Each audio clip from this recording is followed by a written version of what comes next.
Hello dear friends, Assalamu alaikum. Hope you all are doing well. So our today's topic is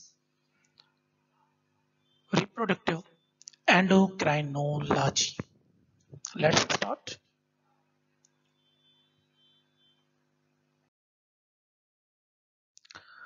First of all, what is endocrinology? This is actually a combination of three Greek words you may see here: endo plus crino plus logy. Endo means inside, crine means secretions, and logy is derived from the logos, means discourse or study. So, what is endocrinology? The study of endocrine glands is called as endocrinology. Endocrine glands की जो study होती है हम उसे कहते हैं endocrinology. Okay, so you may see here endocrine glands क्या है? Study of endocrine gland is known as endocrinology, या आप इस तरह भी कह सकते हैं कि study of hormones known as endocrinology. क्यों कह रहे हैं हार्मोन की स्टडी को एंडोक्राइनोलॉजी? क्योंकि हमें पता है कि जो एंडोक्राइन ग्लैंड्स होते हैं उनकी प्रोडक्ट जो है वो है hormone. Okay, now what are the endocrine glands? We know there are major two types of the glands. But before going to discuss about the types of gland, let me ask you, what is a gland? Yes, आप बताएं. जी हाँ, gland is a cluster of special kind of epithelial cells which produces chemical secretions. Gland यानी गदूद किसे कहते हैं? ये cluster है किसका? ये जो है आप कह लें कि एक जीअं पाण पंहिंजी लैंग्वेज में चवंदा आहियूं छुॻो आहे. जैसे ग्रेप्स का क्लस्टर नहीं होता, just like that this is a cluster of. लेकिन ये किसका क्लस्टर है? Cluster of special kind of epithelial cells. एक खास टाइप के सेल्स होते हैं एपिथेलियल सेल्स, ये उनका एक क्लस्टर होता है. कौन? Gland. What does it do? करता क्या है? प्रोड्यूस करता है, बनाता है कीमियाई मादे. ओके, तो ग्लैंड आप कह लें गोश्त की कोई गठली, गोश्त जी का गंढ या गोड़ी असीं सिंधी में जीअं चवंदा आहियूं. सो ग्लैंड की दो किस्में हैं, मेन टू टाइप्स हैं, एक एंडोक्राइन ग्लैंड और दूसरा होते हैं एक्सोक्राइन ग्लैंड. एंडोक्राइन ग्लैंड्स क्या हैं? वो ग्लैंड जिनकी सीक्रेशंस डायरेक्ट खून में जाती हैं. बट रिमेंबर, इन ग्लैंड्स की डक्ट्स नहीं होती, पाइप्स नहीं होती, डायरेक्ट रिलीज हुए सीधा खून में गए. On the other hand exocrine gland वो होते हैं whose secretions are carried away by a duct, just like mammary gland, just like sweet gland, just suppose sebaceous gland जो कि सीबम बनाते हैं, ऑयल बनाते हैं, जो कि आपकी आई स्किन को, आपके हेयर्स को ऑयली रखते हैं. ठीक है, तो जो एंडोक्राइन ग्लैंड्स की जो प्रोडक्ट है उसे हम हार्मोन कहते हैं. और एक्सोक्राइन क्या प्रोड्यूस करते हैं? Exocrine. So friends, exocrine glands जो हैं उनकी प्रोडक्ट्स क्या हैं? सीबम हो गया यानी ऑयल हो गया, स्वीट हो गया, पसीना, digestive enzymes, they are released via ducts. Okay, चलो आगे चलते हैं. Then hormone. Now what is hormone? Hormone क्या है? This is a biochemical secretion of endocrine gland. ठीक है, जैसे डिस्कस कर चुके कि this is the product of hormone, is the product of endocrine glands, या यूं कह लें the secretion of endocrine gland is called hormone. They bind to specific receptor, या इससे भी जो सादा, इससे भी सिंपल करें तो हार्मोन क्या है? This is a chemical substance which stimulates, activates other organs of the body. What is it? Hormone एक केमिकल है जिसका काम है दूसरों को, दूसरे, उसे क्या मतलब, जो दूसरे ऑर्गन्स हैं, सिस्टम्स हैं बॉडी के, उनको स्टिमुलेट करना, एक्टिवेट करना, या सिंपली कहें जज्बाती करना, ये काम है हार्मोन का। The literal meaning of hormone is I arouse, या और भी सिंपल करें तो हार्मोन की लफाजी करेंगे तो हार्मोन यानी वो सबस्टेंस जो कि जज्बाती करे, किसको? Other organs of the body या सिस्टम उनको। ठीक है, are you getting my point? तो हार्मोन, या आप यूं भी कह सकते हैं कि हार्मोन एक ऐसा दोस्त है जो कि दूसरे दोस्त को जज्बाती कर देता है। ठीक है, हार्मोन एक ऐसा सबस्टेंस है जो किसी प्रोसेस को या तो स्लो डाउन कर देता है या तो उसको बढ़ा देता है। ठीक है, there are many types of the hormones. Hormones have a short half life. Half life के बारे में आपने वैसे फार्मा में पढ़ा होगा। ठीक है जी, what is half life? Okay, correct. When the concentration of drug reaches to its half of the level, तो हम फिर कहेंगे कि ये जो ड्रग है अब इसकी हाफ लाइफ मुकम्मल हो चुकी है। मजे की बात यह है कि हार्मोन्स की जो हाफ लाइफ है वो कम है। Now the question is this, why it is? ऐसा क्यों है? तो जानिए, this is because once hormone is secreted and released into the blood, ये इसलिए है क्योंकि अगर एक बार हार्मोन सीक्रेट हुआ और खून के अंदर आ गया और उसने रिस्पांस दिखाना शुरू कर दिया, और अगर ये डिग्रेड ना हो तो क्या होगा? तबाही होगी। So after causing response it is degraded. क्यों? इसलिए ताकि फर्दर रेस्पॉन्स ना हो सके, in order to prevent further response. Are you getting my point? मसलन एक सिंपल सी मिसाल दूं, एक हार्मोन है सेरोटोनिन, एक हार्मोन, वो उसे हैप्पीनेस हार्मोन कहते हैं, खुशी का हार्मोन है। जस्ट सपोज अगर वो लगातार बनता रहे और उसकी सिक्रीशन स्टॉप ना हो, अगर वो डिग्रेड ना हो तो क्या होगा? बंदे की हालत क्या हो जाएगी? Can you imagine? चलो एक तो ये एग्जांपल था। यहां अगर ऑक्सीटोसिन का एग्जांपल ले ले, मिसाल ले ले, ऑक्सीटोसिन का काम क्या है? यूट्रस कंट्रैक्शंस करवाना, मिल्क लेट डाउन करवाना, वैसे तो और भी काम है, लेकिन मसलन जो ये मशहूर है, अगर ऑक्सीटोसिन कंटिन्यूअस यूट्राइन कंट्रैक्शंस करवाता रहे तो क्या होगा? Can you imagine? सो इसलिए नेचर ने हार्मोन की जो हाफ लाइफ रखी वो शॉर्ट ही रखी। ठीक है, ओके, आगे चलते हैं।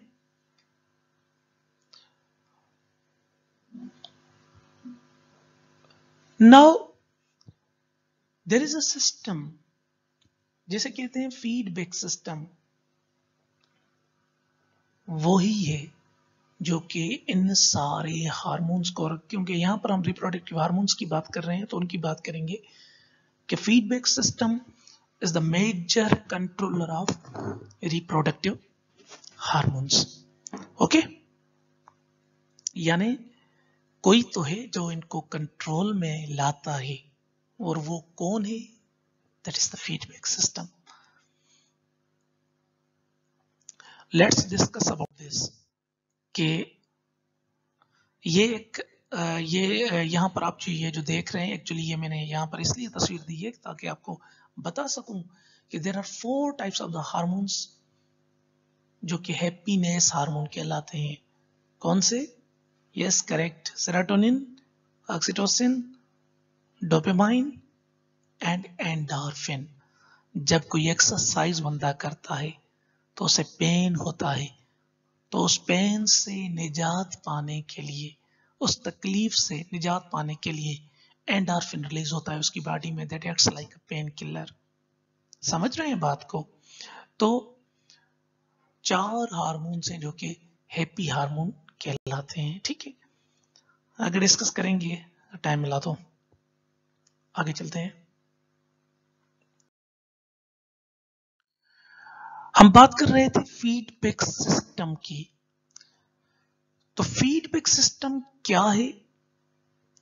फीडबैक सिस्टम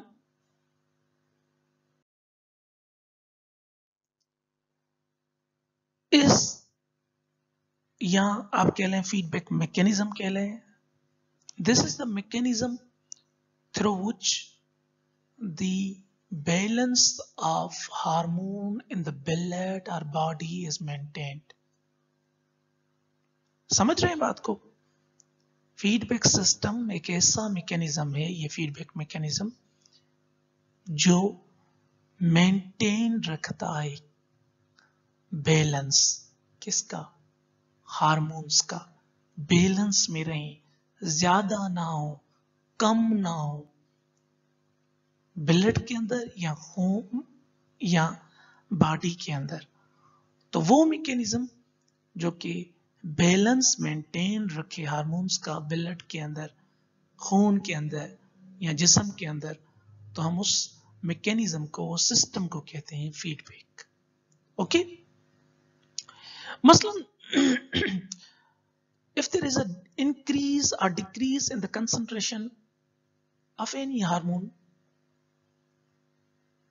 समझ रहे हैं बात को? अगर कोई हार्मोन डिक्रीज हो रहा है या उसकी कंसंट्रेशन इंक्रीज हो रही है, तो व्हाट इज इट?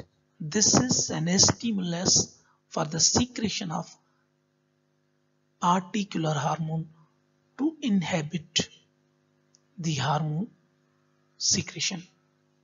ठीक है, या यूं समझ लें, मसलन आपको भूख लगी, ओके, यहां पर ये बच्चा हमारा बैठा हुआ है, लव कुमार। अच्छा, लव कुमार को भूख लगी और इसने खाना शुरू कर दिया, इतना खाया कि इसको पेट फुल हो गया। ठीक है, now what will happen in this case?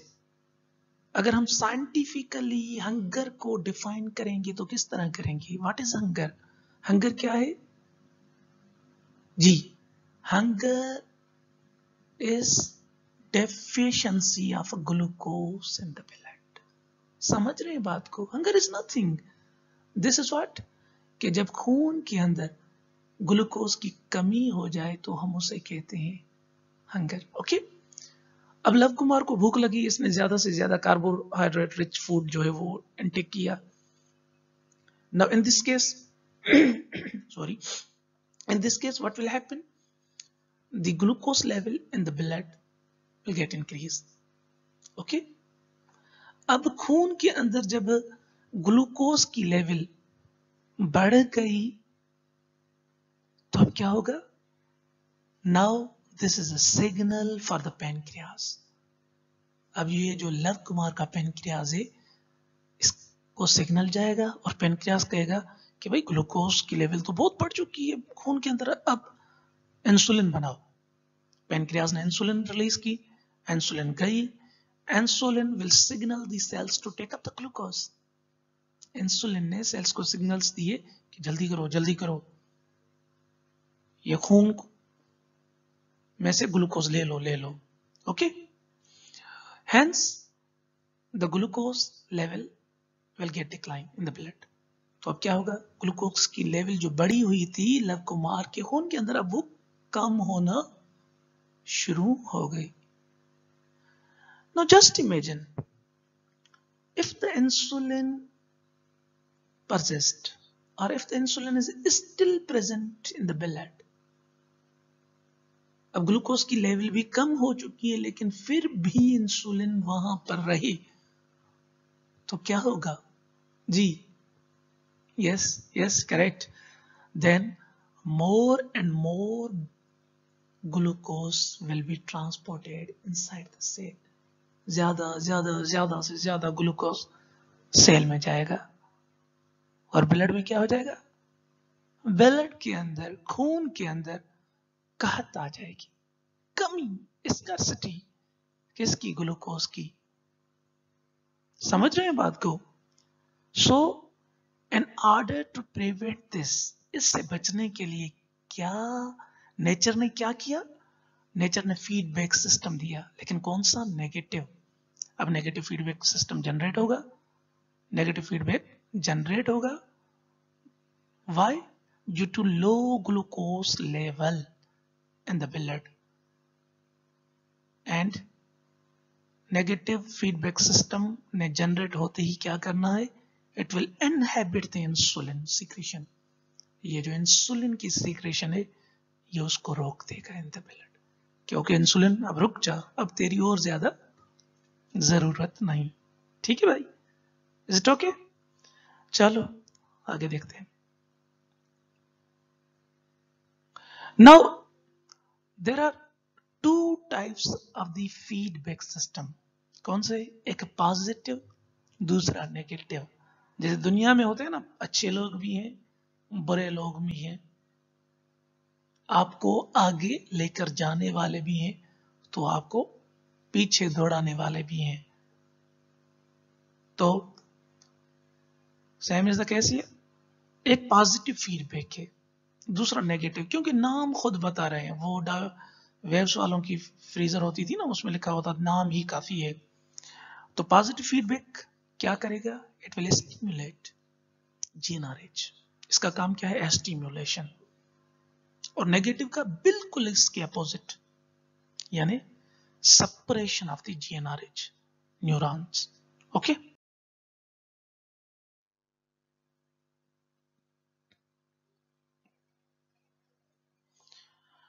Now, negative feedback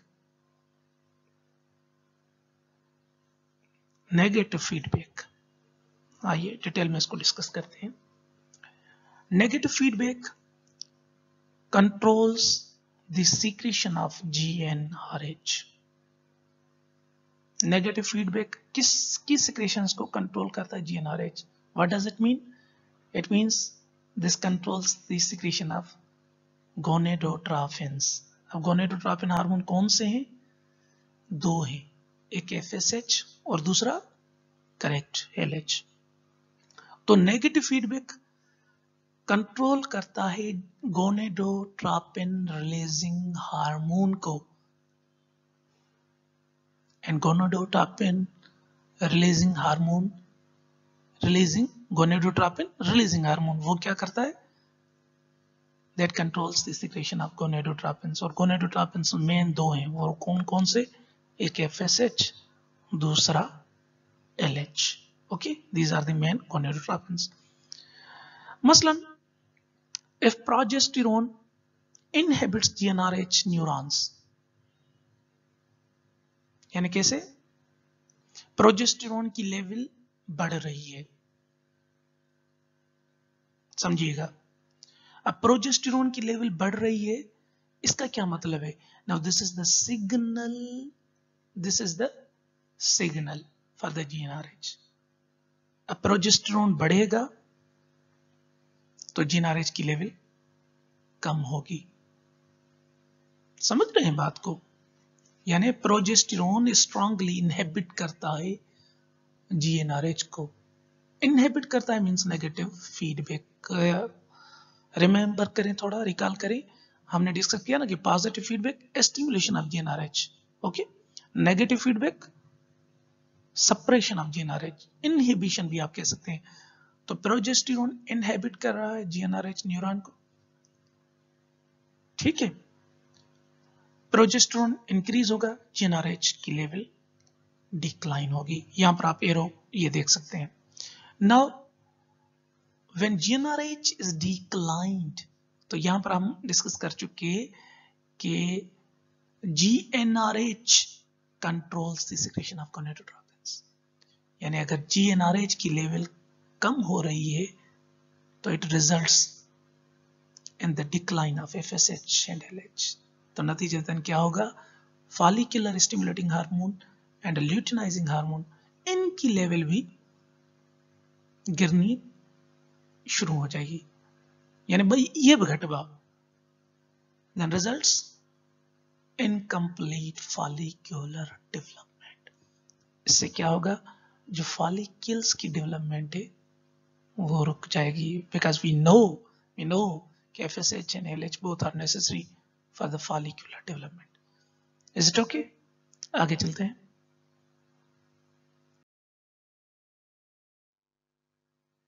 अच्छा ये क्या है जी, पॉजिटिव फीडबैक। एक चीज याद रखें कि female contains a surge centre. दो सेंटर होते हैं हाइपोथैलेमस में, एक सर्ज और दूसरा टोनिक सेंटर।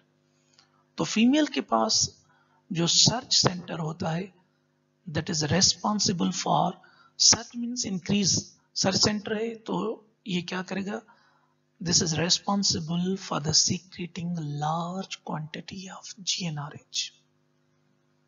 समझ रहे हैं बात को, ये ज्यादा GnRH जो है वो प्रोड्यूस करेगा and that will induce ovulation. ठीक है, समझ रहे हैं बात को। फीमेल के पास सर्च सेंटर है, search centre is responsible for large quantity of GnRH, और जब ज्यादा GnRH बनेगा तो क्या होगा, ज्यादा FSH और LH बनेगा और ओव्यूलेशन होगी। Now remember, this search center will not release a large quantity of GnRH until what? Unless there is a signal, there is a positive feedback by the estrogen. समझ रहे हैं बात को, यानी सर्च सेंटर का काम ये कि वो लार्ज क्वांटिटी ऑफ GnRH बनाए, लेकिन ये सेंटर तब तक काम नहीं करेगा जब तक इसकी स्विच ऑन नहीं होगी। और इसकी स्विच ऑन करने वाला, इसको स्टिमुलेट करने वाला कौन है, पॉजिटिव फीडबैक जब तक इसको नहीं मिलता, किससे, एस्ट्रोजन से। ओके, यहां पर अगर आप देख सकते हैं तो देख लें, एस्ट्रोजन जब ये बढ़ेगा, now this is the signal for the GnRH, और हमें पता है GnRH in turn control CLH and FSH। Estrogen बढ़ेगा तो GnRH की लेवल बढ़ेगी, एंड GnRH जो है जब इसकी कंसंट्रेशन और बढ़ेगी तो दिस विल कॉज सर्च। कौन सी सर्च, LH सर्च, ज्यादा से ज्यादा अमाउंट LH का, ल्यूटिनाइजिंग हार्मोन का रिलीज होगा, and that will induce ovulation. Are you clear about it? Okay, good जी। तो हम कहाँ थे, we are discussing about the surge center. अच्छा, यहां पर एक बात मैं आपको बताता चलूं कि हाइपोथैलेमस के पास दो सेंटर होते हैं, एक सर्च और दूसरा टॉनिक सेंटर। नाउ रिमेंबर, जो फीमेल का हाइपोथैलेमस है, that contains both of the centres, search and tonic. यानी फीमेल हाइपोथैलेमस में सर्च भी होता है और टॉनिक सेंटर भी होता है। But in case of male hypothalamus, उसके यहाँ मेल के पास सिर्फ एक सेंटर होता है, यानी कि टॉनिक सेंटर मेल हाइपोथैलेमस के पास, but not surge center. The question is तो फिर ये जो सर्च सेंटर है मेल का, ये कहां गया? No, let me tell you, यहां पर हम सब जितने भी बैठे हुए हैं मेल हजरात, हमारे सब का जो हाइपोथैलेमस है दैट इज इनहेरेंटली फीमेल। समझ रहे हैं बात को? यानी मौरूसी तरह से वो हम सब का जो हाइपोथैलेमस है वो फीमेल है। हैरान ना हो, ये इनहेरेंटली फीमेल है, लेकिन बाद में ये at the time of embryonic development during embryogenesis it gets defeminized। अब तो खुश हो गए? एम्ब्रियोजेनेसिस के टाइम पर ये डीफेमिनाइज होता है। हाउ? इसे डीफेमिनाइज करता है testosterone. Testosterone defeminizes the hypothalamus during embryogenesis. और जब, अब याद रखिएगा, और जब हाइपोथैलेमस जैसे ही डिफेमिनाइज होता है during embryogenesis, as well as GnRH surge centre is also eliminated in the male। समझ रहे हैं बात को? यानी कि हाइपोथैलेमस डिफेमिनाइज हुआ तो जो GnRH सर्ज सेंटर है वो भी एलिमिनेट हो जाता है। अच्छा, in contrast to the female foetus, हमें पता है फीमेल के पास टेस्टिस नहीं है। नहीं है? Are you sure? जी हाँ, बिल्कुल नहीं है। टू सीक्रेट टेस्टोस्टेरोन, टेस्टिस नहीं है तो मतलब टेस्टोस्टेरोन नहीं बनेगा, and therefore she develops a GnRH surge centre. अब बात को समझ रहे हैं कि सर्ज सेंटर की डेवलपमेंट के पीछे किसका रोल है? मेल में इसलिए नहीं है क्योंकि वहां पर टेस्टोस्टेरोन है, वो हाइपोथैलेमस में जाता है, ब्रेन को डिफेमिनाइज करता है और सर्ज सेंटर को remove. Okay, but in case of female, no testis, no testosterone, no testis, sorry, no testis, no testosterone, and therefore she develops the surge center, okay, and the hypothalamus। अच्छा, यहां पर एक चीज बहुत मजे की है, वो क्या? You should know कि in order for the testosterone to defeminize the hypothalamus, it must first be converted to estradiol। समझो था गाल की? Are you getting? बहुत सारे आप में से बच्चे हंस रहे हैं कि how it is possible. Yes yes, अगर टेस्टोस्टेरोन ने डिफेमिनाइज करना है हाइपोथैलेमस को तो इसको पहले कन्वर्ट होना पड़ेगा एस्ट्रोजन में, एस्ट्रोडायोल में, जिसे आप E2 भी कहते हैं, with in the brain. Okay, अब आप कहेंगे सर अगर ऐसी बात है तो फिर जो फीटस की जो ओवरीज हैं अगर उसके पास हो तो फिर तो वो तो एस्ट्रोजन बनाती हैं। जी बात तो है, बिल्कुल, क्वेश्चन भी वैलिड है। जी हाँ बिल्कुल, ओवरीज एस्ट्रोजन बनाती हैं। तो फिर आप कहेंगे तो सर फिर ये एस्ट्रोजन जो फीमेल का हाइपोथैलेमस है ये उसको डिफेमिनाइज क्यों नहीं करता और उसके सर्ज सेंटर को खत्म क्यों नहीं करता? बिल्कुल, this is the logical question कि why female hypothalamus does not get defeminized। okay, the answer is very simple कि because estrogen is unable to cross the blood brain barrier of the female। गाल के समझो था? समझ रहे हो बेटा बात को? क्योंकि जो एस्ट्रोजन है इस बेचारे के पास वो ताकत, वो कुव्वत, वो सलाहियत ही नहीं कि ये बी को क्रॉस कर जाए। ब्लड ब्रेन बैरियर को ये क्रॉस कर पाए। Are you getting my point? Okay. अच्छा, अब क्वेश्चन है कि क्यों? क्योंकि एक प्रोटीन है जिसे कहते हैं अल्फा फीटोप्रोटीन। एक तो नाम जैसे खुद बता रहा है फीटोप्रोटीन, यानी कि फीटस की प्रोटीन होगी। ये ग्लाइकोप्रोटीन्स होती हैं वैसे, जो कि initially they are secreted by the yolk sac of the fetus and then by the fetal liver. ये क्या करती हैं alpha fetoproteins? They bind with estrogen. ये एस्ट्रोजन के साथ जाकर उसे पकड़ लेती हैं कि नहीं, मैं तेनू नहीं छड़ांगी। फिर एस्ट्रोजन बेचारा काबू, and hence it prevents from crossing the blood-brain barrier. Did you get it? कि किस तरह हो रहा है? Therefore, estrogen cannot affect the hypothalamus.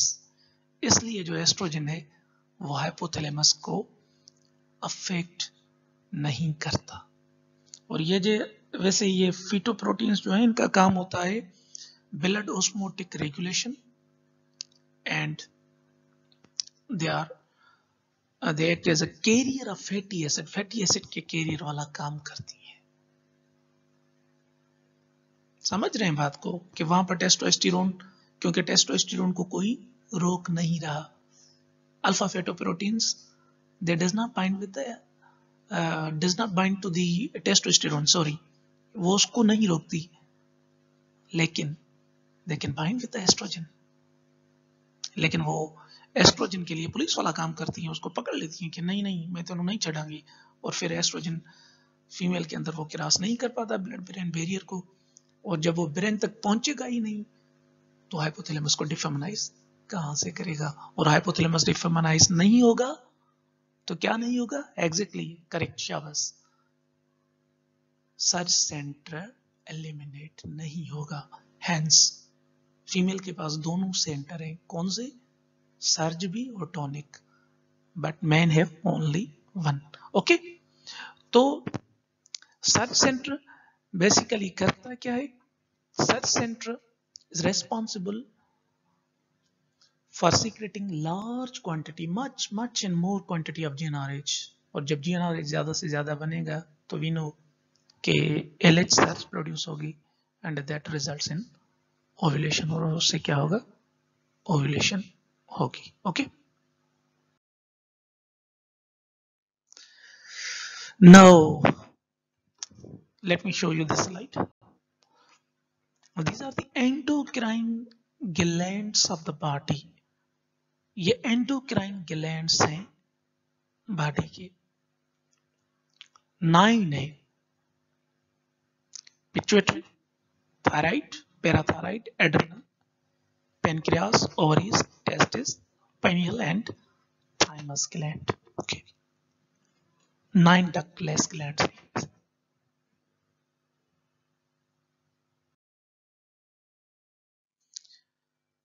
Now classification of hormones। Sorry, hormone को 3 कैटेगरीज के अंदर क्लासिफाई किया गया है। 3 बेसिस पर यहां आप कह सकते हैं। एक, सोर्स कौन सा है उसका। नंबर 2, मोड ऑफ एक्शन, उसका काम कैसे करते हैं। एंड नंबर 3, उसकी बायोकेमिकल नेचर के बेसिस पर। समझ रहे हैं बात को? इस तरह से हार्मोन की क्लासिफिकेशन की गई है। Let's start. मसलन हम रिप्रोडक्टिव हार्मोन्स की बात करें तो they originate from the following organs. Hypothalamus से, उनमें पिट्यूटरी है, गोनेड्स हैं, यूट्रस है और placenta. Okay, then on the basis of mode of action, काम के हवाले से बात करें तो एक होते हैं न्यूरो हार्मोन्स। आप कहेंगे सर ये तो फिर अपना वो हो गया ना सोर्स। जी हाँ, बिल्कुल सोर्स तो है न्यूरो, लेकिन मोड ऑफ एक्शन के बेसिस पर इनकी ये क्लासिफिकेशन। न्यूरो हार्मोन्स क्या है?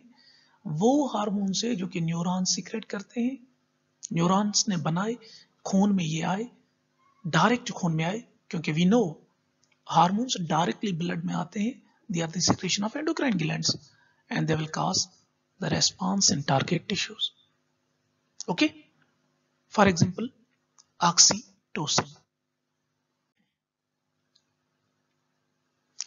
देन रिलीजिंग हार्मोन, रिलीजिंग एक है neuro. Neuro means synthesized by the neurons, comes into the blood and cause response in target. Then releasing यानी रिलीजिंग, जो रिलीज करवाएं. समझ रहे बात को बेटा? यानी वो हार्मोन जो दूसरे हार्मोन्स के निकलने का, रिलीज होने का सबब बने. They are also synthesised by the neuron. ठीक है, अब वो बात क्लियर हो गई कि सर वो सोर्स दोनों का न्यूरॉन है, ये भी न्यूरॉन्स ही बनाते हैं in the hypothalamus, but they cause release of other hormones. Okay, neuro hormones जो थे वो रिलीज हुए और डायरेक्ट वो अपना रेस्पॉन्स शो करते थे टारगेट टिश्यूज पर. लेकिन रिलीजिंग हार्मोन डायरेक्ट अपना रेस्पॉन्स टारगेट टिश्यूज पर शो नहीं कर रहे, लेकिन क्या कर रहे हैं, they cause release of other hormones just like GnRH. जैसे जीएनआरएच है gonadotropin releasing hormone, and you know ये क्या करते हैं जी, आप बताएं. शाबाश शाबाश, एक्सीलेंट. जी हाँ, GnRH they causes the release of FSH and LH. Okay, hence they are known as releasing hormones. तो GnRH क्या है? releasing hormone है. And third one classification is on the basis of mode of action is gonadotropin hormone.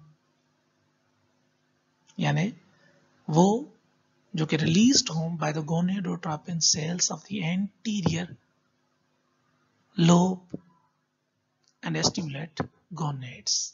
Gonadotropin hormones यानी वो hormones जो कि gonadotropin sales of एंट्रियल lobe के हों, उन वहां से वो रिलीज हों और क्या करें, गोनेड्स को स्टिमुलेट करें, जस्ट लाइक एक्सीलेंट एफएसएच और एलएच. It's okay. तो ये क्लासिफिकेशन हो गई on the basis of mode of action. आगे चलते हैं. On the basis of chemical structure. अब केमिकल स्ट्रक्चर के बुनियाद पर एक होते हैं पेप्टाइड हार्मोन. ठीक है, जैसे जीएनआरएच हो गया, this is a Deka peptide hormone. दूसरे होते हैं ग्लाइकोप्रोटीन्स. ठीक है बेटा, जैसे एफएसएच एंड एलएच. और एक और ग्रुप है एस्टेरॉइड्स. एस्टेरॉइड में एस्ट्रोजन और टी यानी कि टेस्टोस्टेरोन आ गए. ओके, अच्छा, एक और भी ग्रुप है और वो है prostaglandins. Prostaglandins are actually derived from arachidonic acids. ठीक है, ये फिगर अगर आप थोड़ा गौर से देखें तो you will see, and this small figure has many interesting points. It contains much information. अगर आप देखें, ये हाइपोथैलेमस है. Hypothalamus is responsible for the release of the GnRH. Now GnRH will act on the pituitary. GnRH pituitary को stimulus देगा, and now this pituitary will act on what? Yeah. Now this pituitary will release from the anterior lobe of the pituitary two hormones, एक है LH, दूसरा है FSH. Okay. Now LH will, अगर हम female की बात करें तो it will give positive feedback to the female ovaries, ठीक, and results in the secretion of estradiol, progesterone और ovulation. ये तीनों का. And when we come to the FSH, और जब हम FSH की बात करें तो FSH फीमेल ओवरी के ऊपर एक्ट करेगा. और कौन से काम? FSH is also involved in all these three processes. Okay, and then when we see the effect of LH and FSH. अब both these hormones under testis, तो ये क्या करेंगे testis के अंदर? These both hormones will act on the testis and they are involved in the process of spermatogenesis. यहाँ पर याद रखिएगा कि FSH जो है that will stimulate testis for the process of spermatogenesis, और LH जो है it will causes the production of testosterone, और साथ में ये इनहिबिन को भी रिलीज करवाएंगे। यानी दूसरे अल्फाजों में कहें तो hypothalamus controls the secretion of anterior pituitary hormones, ठीक है। हाइपोथैलेमस एंटीरियर पिट्यूटरी हार्मोन्स की सिक्रीशन को कंट्रोल करता है। The primary releasing hormone of the reproduction is GnRH। समझ रहे हैं बात को? जो प्राइमरी रिप्रोडक्शन का हार्मोन है वो है गोनेडोट्रोपिन रिलीजिंग हार्मोन यानी कि GnRH। पिट्यूटरी हार्मोन्स खून में आएंगे, ठीक है। Pituitary hormones get released into the blood from the anterior and posterior lobe of the pituitary. The FSH, the LH and prolactin. Okay. Oxytocin is the primary reproductive hormone synthesized in the hypothalamus. Oxytocin भी जो है वो भी primary reproductive hormone है, लेकिन याद रहे कि ये भी सिंथेसाइज्ड होता है कहां पर? एक्सलेंट, हाइपोथैलेमस में। Store and released from the posterior lobe of the pituitary. बनता हाइपोथैलेमस के अंदर है, but it is release from the where? Release from the posterior pituitary lobe. Okay, let's move forward.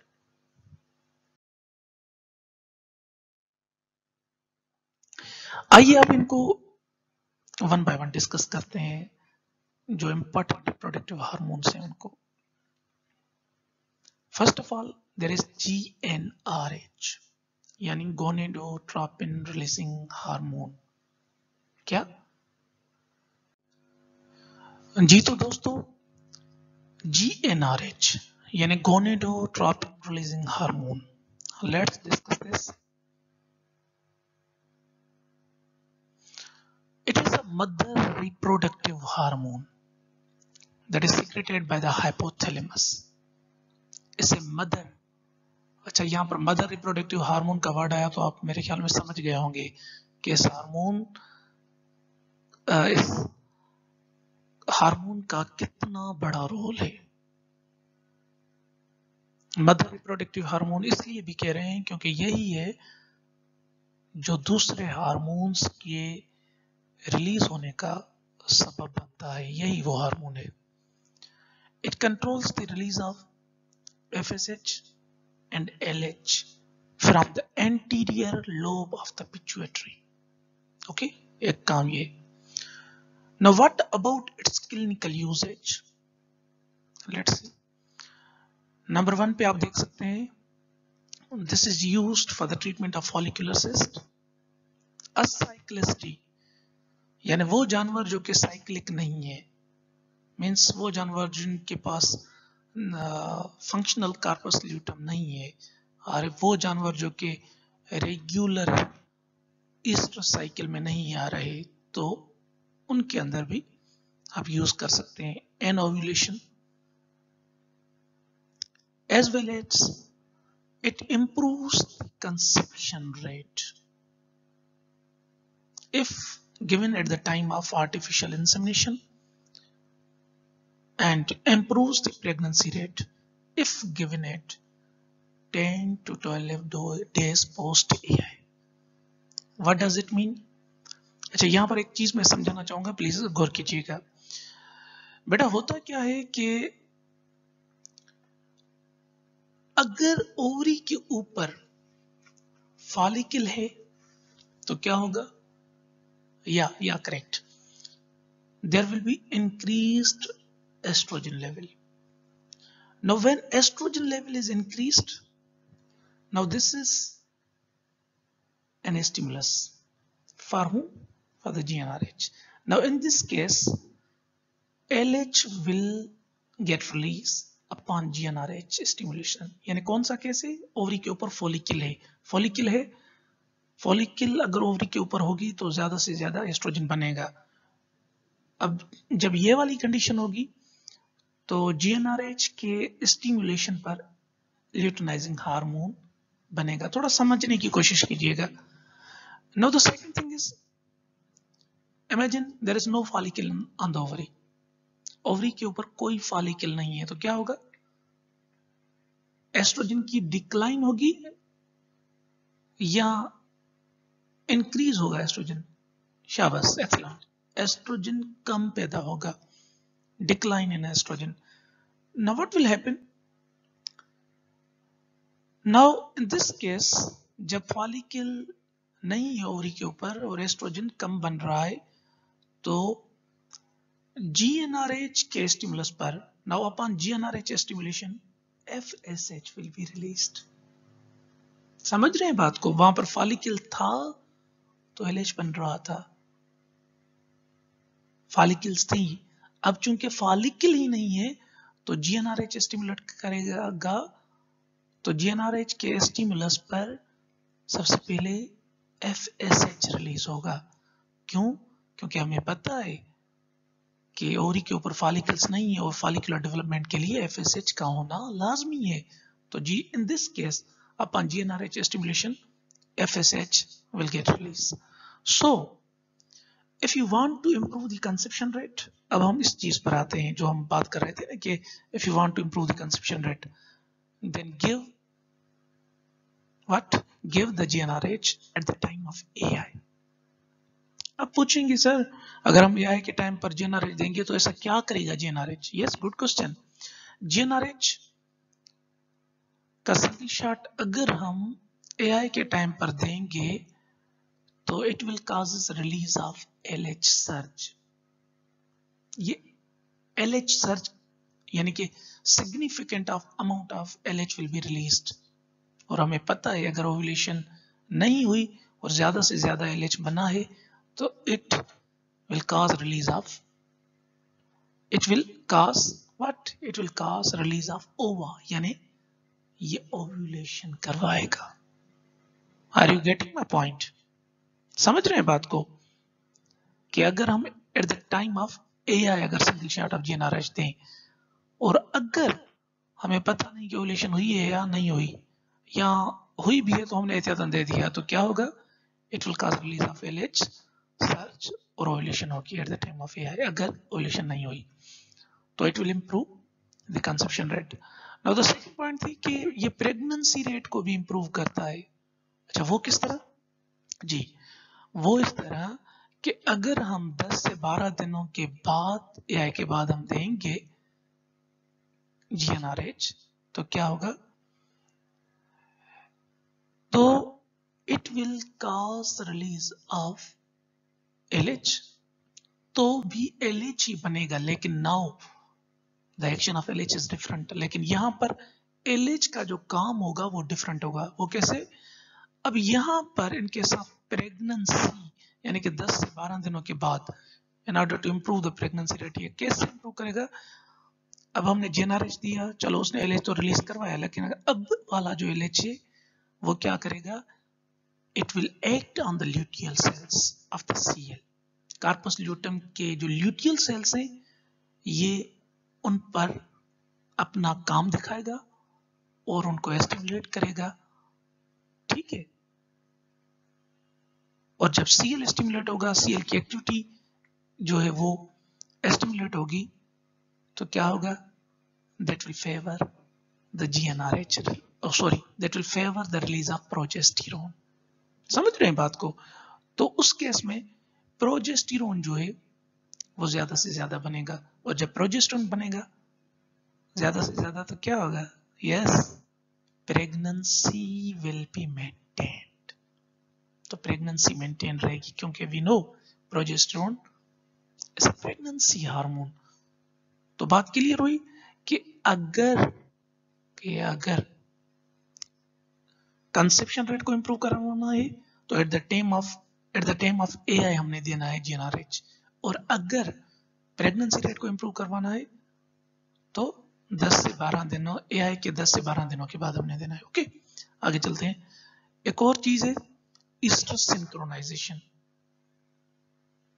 ये भी इसका यूजेज है कि ईस्ट्रस सिंक्रोनाइजेशन में भी इन्वॉल्व है। And other one is this is also used to curtail the prolonged proestrus in bitches के अंदर प्रोइस्ट्रस पीरियड अगर लंबा हो जाए और अगर उसे कम करना है, उसे रोकना है, तो हमने देना होगा जीएनआरएच। क्योंकि तो ये चीज समझिएगा कि बिच के अंदर जो प्रोइस्ट्रस पीरियड होता है वो लॉन्ग होता है, ठीक है। तो in order to cut that prolonged proestrus, to curtail that prolonged proestrus in bitch, we have to inject the GnRH। यहाँ पर एक चीज समझने की है, होता क्या है कि बिच के अंदर क्योंकि prolonged proestrus period है, तो in proestrus period blood is discharged out of the vulva of the bitch। बिच की जो वल्वा होती है वहां से खून आ रहा होता है, ठीक है। And which will not get into the heat until and unless the blood discharge stops from the vulva। और बिच तब तक हीट में नहीं आती जब तक ब्लड डिस्चार्ज जो है वो वल्वा से वो स्टॉप हो जाए, ठीक है। Once the blood discharge stops, the female gets into the heat and accept male। जैसे ही ब्लड डिस्चार्ज स्टॉप हुई तो फीमेल हीट में आएगी और मेल को एक्सेप्ट करेगी।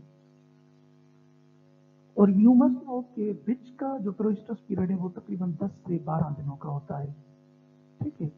तो एक और चीज जो इम्पोर्टेंट है कि bitch requires also certain level of GnRH, sorry certain level of progesterone is also needed. यानी बिच को दूसरे जानवरों के या इंसानों की कंपैरिजन में बिच को थोड़ा अमाउंट प्रोजेस्टेरोन का, बल्कि अच्छा खासा अमाउंट चाहिए प्रोजेस्टेरोन का, to get it into the heat. So you have to inject GnRH after 10 or 12 days। तो आपने क्या करना है, 10 से 12 दिनों के बाद आपने बिच में जीएनआरएच इंजेक्ट कर देना है। प्रोसेस वही। अब जीएनआरएच इंजेक्ट किया तो हमें पता है कि जीएनआरएच क्या कराएगा, it will causes the release of LH, ये एलएच को रिलीज कर पाएगा।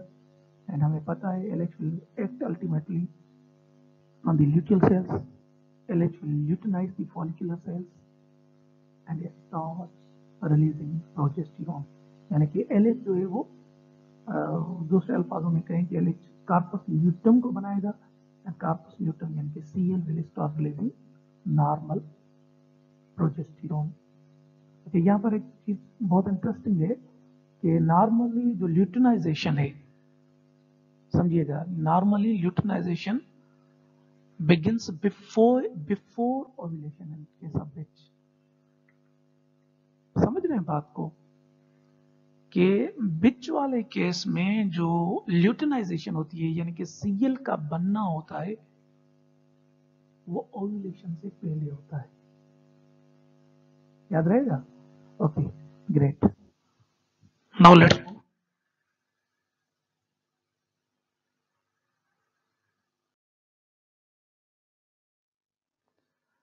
External factors which stimulate GnRH। कौन से एक्सटर्नल फैक्टर्स हैं जो कि GnRH को स्टिमुलेट करते हैं? अच्छी गिजा, nutrition. Number 2, viewing sexually attractive individual of opposite sex। Oh yes, that may stimulate GnRH। pleasant weather, especially in case of seasonal breeders।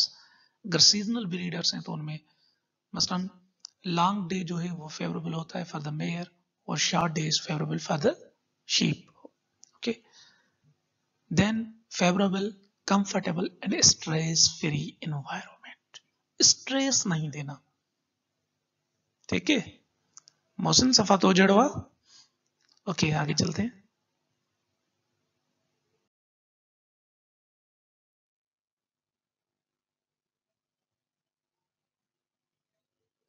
Now internal factors, अंदर बॉडी के अंदर वाले कौन से फैक्टर हैं जो कि स्टिमुलेट करते हैं GnRH? Number 1 epinephrine and नॉरएपिनेफ्राइन। Melatonin also favors the release of GnRH. Coitus in cat, यानी कि मेटिंग जो होती है कैट के अंदर, that is actually physical stimulation to the vagina, so that is also an stimulus for the GnRH. Okay, let's move.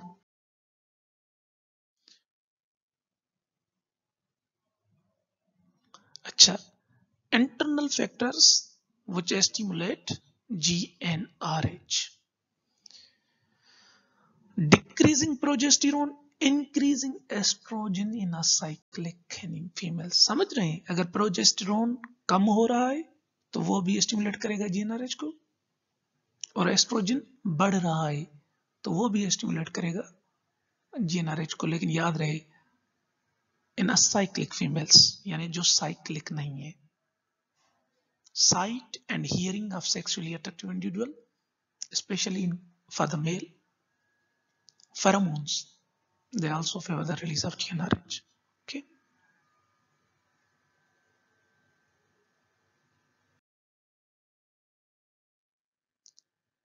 अच्छा, factors which suppress GnRH. Now, वो कौन से फैक्टर्स हैं जो कि GnRH को सप्रेस भी कर सकते हैं? Yes, there are the factors. External कौन से हैं? Stress, depression. स्ट्रेस में क्या, आदमी को भूख ही नहीं लगती तो GnRH कहां से स्टिमुलेट होगा? घनी बीमारी, पुराना कोई मर्ज हो, एक्यूट पेन हो, ये भी। एंड देन इंटरनल फैक्टर्स कौन से हैं? प्रोलेक्टिन, याद रहे प्रोलेक्टिन सप्रेसेस द GnRH। इसलिए कहते हैं कि जो माएँ हैं वो अपने बच्चों को दूध पिलाती रहें, क्योंकि वो जब बच्चा सकलिंग करता है तो प्रोलेक्टिन रिलीज होता है, और प्रोलेक्टिन जब रिलीज होता है तो वो GnRH को सप्रेस करता है, और जो नेक्स्ट प्रेगनेंसी होती है उसमें टाइम लगता है। यानी कि एक टाइप का, एक किस्म का जो है, जैसे फीमेल को जो है वो ब्रेक मिल जाता है।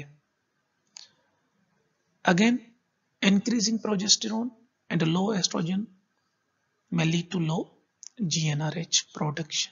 समझ में बात को? अगर प्रोजेस्टेरोन बढ़ रहा है तो इट मीन्स एस्ट्रोजन कम होगा, that may also lead to low GnRH production.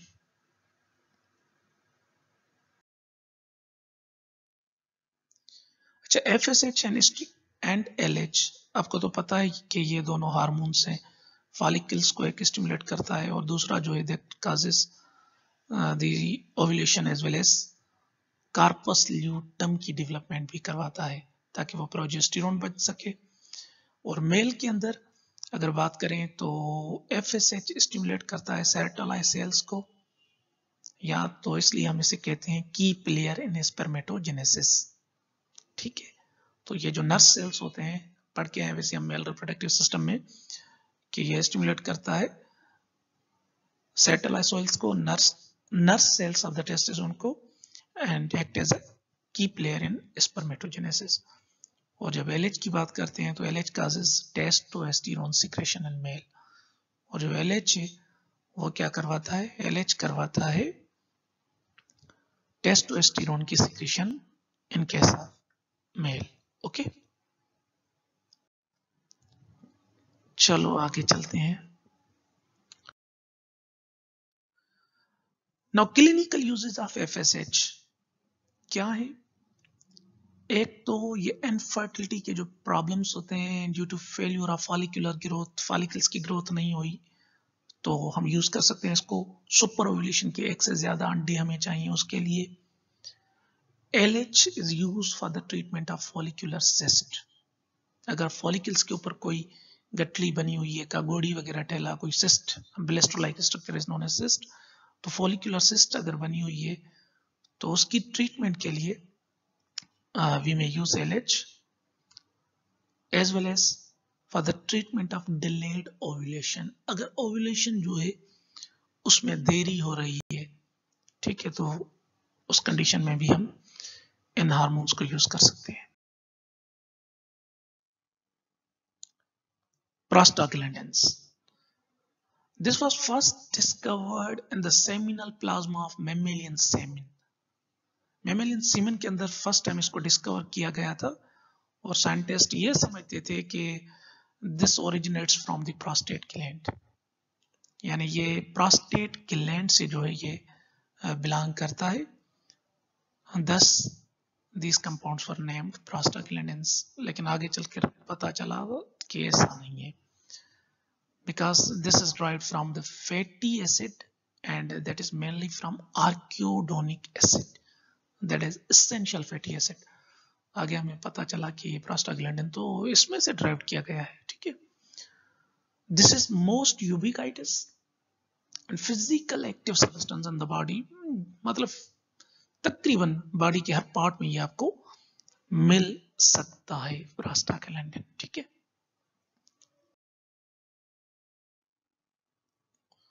Prostaglandin के काम क्या है अगर हम उनकी बात करें? फर्स्ट ऑफ ऑल ये रिग्रेस करता है किसको?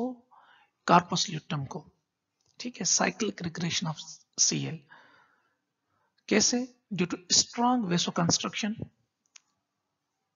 स्ट्रॉन्ग वेसोकंस्ट्रक्शन होगी तो क्या होगा? ब्लड सप्लाई कम हो जाएगा सीएल को, एंड दैट में results in the death of corpus luteum, okay. Endometrium part of the uterus जो है वो PGF2 अल्फा को रिलीज करवाता है, and that is actually activated by the estrogen and oxytocin. PGF2 alpha याद रखिएगा कि PGF2 अल्फा जो है वो कहां से रिलीज होता है? जो यूटेरस का एंडोमेट्रियम है वहां से बनता है, ठीक है, and that is activated by whom? या एस्ट्रोजन और ऑक्सीटोसिन इसको एक्टिवेट करते हैं। एक और होता है प्रोस्टाग्लैंडिन E2, PGE2 भी उसे कहते हैं। उसका काम क्या होता है कि वो ब्लड प्रेशर को लो कर रखता है, while the PGF2 alpha increases blood pressure। समझ रहे हैं बेटा बात को? PGE2 alpha is a luteotrophic. Luteotrophic, trophy means nourishment, यानी कि ये सीएल की ग्रोथ को फेवर देता है। और PGF2 अल्फा यानी एक PGE2 जो है वो कार्पस ल्यूटम का दोस्त है, तो PGF2 अल्फा जो है वो कार्पस ल्यूटम का क्या है? दुश्मन। समझ रहे हैं? Okay, good. In male this prostaglandin causes smooth muscle contractions for the ejaculation of semen। समझ रहे हैं? आपने तो पढ़ लिया कि वास्ट डिफरेंस लेकिन is involve in ejaculation, okay. लेकिन यहां पर ये केमिकल्स भी हैं जो कि हेल्प करते हैं in the ejaculation of the semen, okay. This is it's clinical use sorry it means for the treatment of endometritis और पायोमेट्रा, यानी कि यूट्रस के अंदर पस हो, एंडोमेट्रियम जो है वो स्वेलन हो, तो उस केस में भी हम PGF2 अल्फा को यूज कर सकते हैं, ओके। अच्छा, ये कैसे पायोमेट्रा को ट्रीट करता है? इसके पीछे मैकेनिज्म क्या है? यू मस्ट नो कि पायोमेट्रा वाले केस में क्या होता है कि सीएल परसिस्ट, यानी कि कार्पस ल्यूटम मौजूद होता है। Now what happens? We know कि PGF2 alpha acts as a killer for the corpus luteum. ये कार्पस ल्यूटम का कातिल होता है, तो ये जाता है और सीएल को तोड़ देता है। वंस सीएल इज रिग्रेस्ड, एक बार जैसे ही सीएल रिग्रेस हुआ तो व्हाट विल हैपन? सीएल को किसने रिग्रेस किया? PGF2 अल्फा ने, ओके। तो सीएल जैसे ही रिग्रेस हुआ तो क्या होगा? सर्विक्स रिलैक्स होगा and estrogen is then given, और फिर बाद में एस्ट्रोजन देते हैं। तो ये इसका एक अच्छा यूजेज है PGF2 अल्फा का, क्लिनिकल इसका बहुत अच्छा यूजेज है। इसके अलावा जो कि असाइक्लिक एनिमल्स होते हैं उनकी ट्रीटमेंट के लिए भी इसको यूज किया जाता है, ठीक है। क्योंकि जो असाइक्लिक एनिमल होते हैं, यानी कि वो जो एनिमल जानवर हीट में नहीं आते ड्यू टू परसिस्टेंट सीएल, तो again PGF2 alpha will be given और PGF2 अल्फा जाकर उस सीएल को तोड़ देता है, ठीक है, and the results animal will get into the heat. तो ये भी इसका एक अच्छा यूसेज है PGF2 अल्फा का।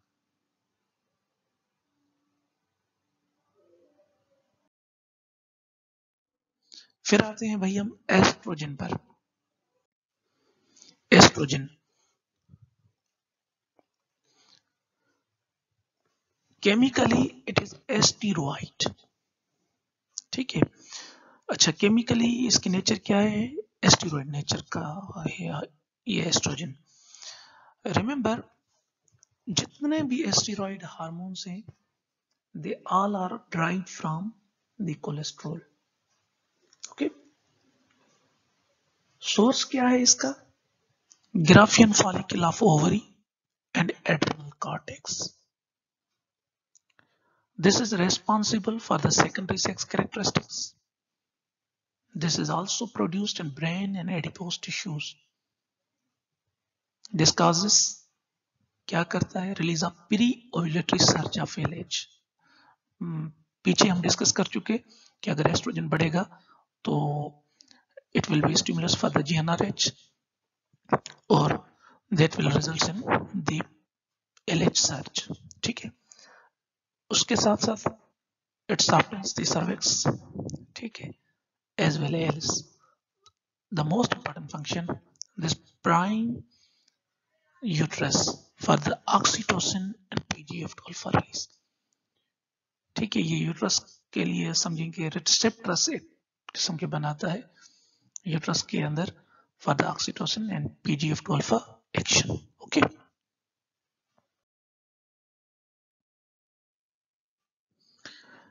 This exerts both negative as well as positive feedback control on LH and FSH release through the hypothalamus. अच्छा, होता क्या है जब हम अगर इसके फंक्शंस की बात करें तो at the time of estrus it causes an increase in the blood flow to the uterine lumen. समझ रहे हैं? यानी कि जानवर जब हीट में होता है, जानवर जो वहर में होता है तो उन टाइम दे चाहती दो the estrogen will cause increase in the blood flow to the uterine lumen. ये ज्यादा से ज्यादा यूट्राइन ल्यूमन को खून की सप्लाई देगा। इससे क्या होगा? This will promote the growth of endometrium. Endometrium की ग्रोथ होगी ज्यादा से ज्यादा and favors the production of mucus through mucus gland. इसलिए आप देखते होंगे कि जानवर जब हीट में होता है तो म्यूकस सीक्रेट करता है। बेटा समझौता समझ रहे हैं बेटा? Okay. This causes the relaxation of the cervix. cervix को रिलैक्स करता है। Increases the water content of the reproductive tract. reproductive tract के अंदर जो पानी का कंटेंट है उसको ये बढ़ाता है। या हम एक और वर्ड यूज करते हैं, it increases the tone of the myometrium, यानी ये यूट्राइन जो कॉन्ट्रैक्शंस हैं ये उनको बढ़ा देता है, as well as increases capillary bed of the uterine wall, ठीक है। क्योंकि माइन्यूट कैपिलरीज डेवलप होती हैं प्रोइस्ट्रस के अंदर। हमें पता है कि प्रोइस्ट्रस में माइन्यूट यानी छोटी छोटी कैपिलरीज जो हैं वो बिल्कुल पतली वो डेवलप होती हैं प्रोइस्ट्रस पीरियड ऑफ में। और जैसे ही वंस दीज कैपिलरीज ब्रेक मसलन ईस्ट्रस में, और कुछ एनिमल्स जो होते हैं जैसे कि बिच वगैरह हो गई तो वो पोस्ट ईस्ट्रस ब्लीडिंग भी शो करती है, ठीक है, आपने ये देखा होगा। तो ये सारा काम एस्ट्रोजन का ही होता है। यही ये काम करता है कि यूट्राइन वॉल और यूट्रस की टोन को बढ़ा देता है। कैपिलरीज जो है वो जब खून का फ्लो बढ़ जाता है ज्यादा ज्यादा प्रेशर तो वो कैपिलरीज जो है वो टूट जाती हैं, ठीक है। अच्छा, ये तो हो गया इसका उस टाइम पर यूजेज एस्ट्रोजन का जब ये जानवर जो है वो हीट में आता है। लेकिन अगर हम पार्चुरेशन की बात करें तो at the time of parturition, at the time of delivery, estrogen stimulate किसको स्टिमुलेट करता है? Stimulate the secretion of PGF2 alpha. समझ रहे हैं? ये PGF2 अल्फा के सिक्रेशंस को बढ़ा देता है and as a result increases the contraction of uterus. और PGF2 अल्फा हमें पता है कि जैसे रिलीज होगा वो यूट्रस की कंट्रक्शंस करवाएगा ज्यादा से ज्यादा, और it will cause the softening of the cervix, और साथ में इट में कॉज, ये हम कह सकते हैं कि ये जो लिगामेंट्स हैं ये उनको रिलैक्स करवाएगा and this is how it helps in the process of parturition. ठीक है। अच्छा, उसके अलावा क्लिनिकली इसको अबार्शन के लिए भी यूज किया जाता है काउस और शीप्स के अंदर due to its luteolytic properties, but remember it has luteotropic action. ठीक है, ये क्वेश्चन वैसे SPSC की कमीशन में भी आ चुका है, जबकि इसका जो साव के अंदर एक्शन है वो ल्यूटोट्रॉपिक है, यानी कि साव में ये कार्पस ल्यूटम का दोस्त है, लेकिन रूमिनेंट्स के अंदर अगर बात करें तो ये कार्पस ल्यूटम का क्या है? दुश्मन, यानी ये उसको तोड़ देता है। ओके,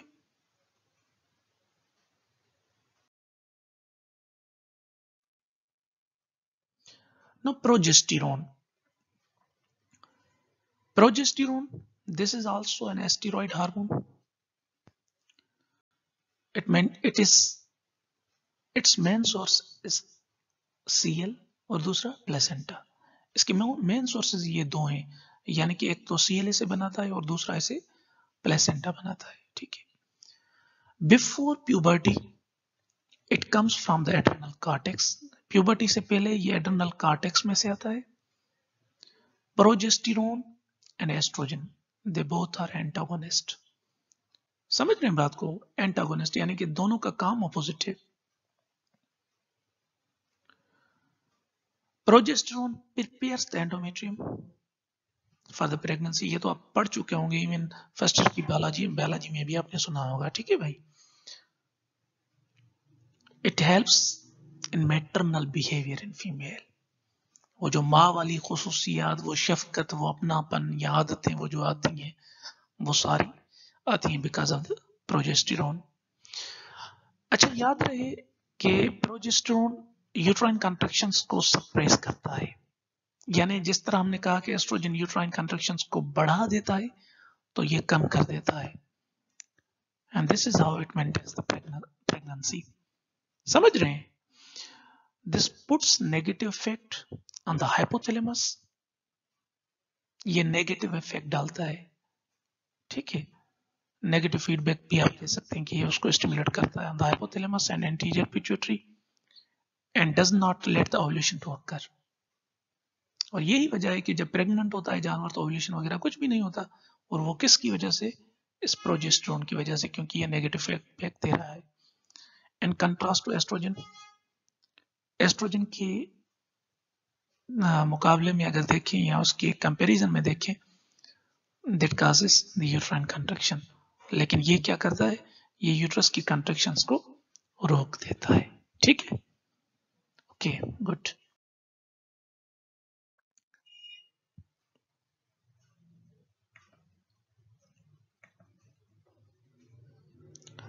प्रोजेस्टेरोन सर्विक्स को क्लोज करने में, यानी सर्विक्स एक किस्म का दरवाजा है ना, ये उसको बंद करने में भी हेल्प करता है, यानी ये प्रेगनेंसी सील बनाता है। किस तरह? By secreting thick gum mucus plug form within the cervix. ठीक है। And secondly it acts synergetically with estrogen to induce behavioural stress. समझ रहे हैं बात को? कि अगर सिर्फ एस्ट्रोजन हो, प्रोजेस्टेरोन ना हो, तो फिर भी जानवर हीट में नहीं आएगा। ठीक है, भले रूमिनेंट्स ही हो, उनमें भी माइन्यूट क्वांटिटी, थोड़ा अमाउंट प्रोजेस्टेरोन का भी जरूरी होता है जानवर को बिहेवियर, उसका जो बिहेवियरल स्ट्रेस है उसमें लाने के लिए। ठीक है, ये तो डिस्कस कर चुके मेरे वैसे। Inhibits the motility of myometrium. Clinical uses क्या है? ये दो फॉर्म में जो है वो आता है, एक PRID या और दूसरा है CIDR, सीडर। ठीक है, प्रोजेस्टेरोन रिलीजिंग इंट्रावेजिनल डिवाइस और control internal drug releasing device. ठीक है, ये आजकल तो वो प्रोजेस्टेरोन स्पंजीज आ गई हैं कि उनको वजाइना के अंदर रखते हैं। ठीक है, या एक ये आप देख सकते हैं टी शेप, ये इंस्ट्रूमेंट है, इसको क्या करते हैं कि वजाइना के अंदर रखते हैं और स्ट्रिंग होती है जो कि बाहर लटकी हुई होती है, and this acts as a artificial CL. समझ रही बात को? यानी कि ये हथरादू कार्पस ल्यूटम वाला काम करता है और एनिमल को keeps the animal under what? Progesterone effect. यानी एनिमल समझता है कि प्रोजेस्टेरोन रिलीज हो रहा है और रिलीज करता भी रहता है क्योंकि ये, and thus suppresses the GnRH gonadotropin release। ये तकरीबन 14 डेज तक ये इम्प्लांट किया जाता है, यहाँ आप कहें कि ये रखा जाता है 14 डेज तक जानवर के अंदर, and then when it is removed, और फिर जैसे ही इसको रिमूव करते हैं तो what happens? Animal gets into the heat, तकरीबन 1 से 4 दिनों के बाद। ठीक है,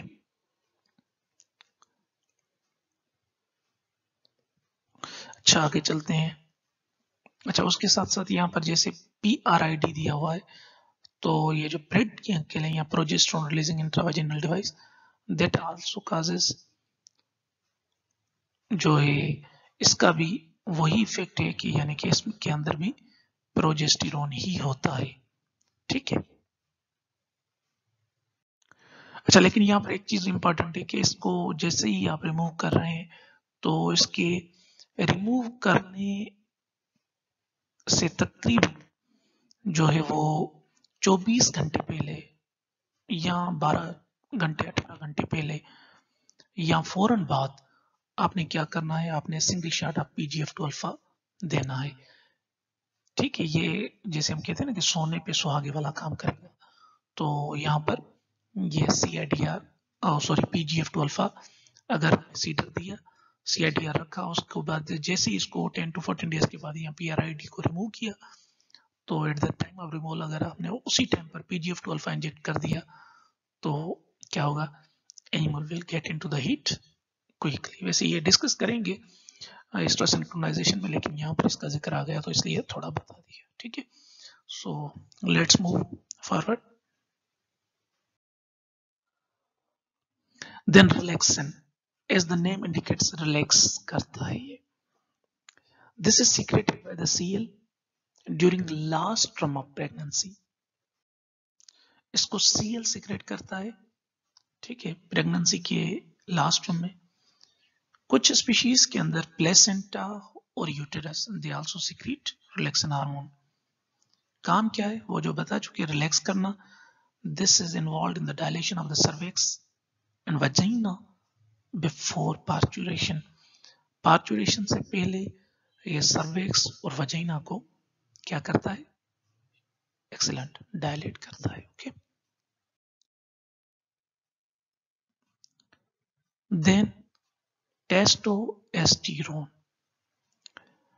This is produced by interstitial cells or Leydig cells of the testis. जो Leydig cells हैं testis के, ये उसको बनाते हैं। In limited amount, it is produced from adrenal cortex. थोड़ा थोड़ा ये adrenal cortex से भी produce होता है वैसे। In the horse, the seminiferous tubules and epididymis, they also produce high level of testosterone. तो जो आपका हॉर्स हो गया, उसके अंदर एपिडिडाइमस या सेमनीफरस ट्यूब्यूल्स भी टेस्टोस्टेरोन को बनाते हैं। Thank you very much for your kind patient.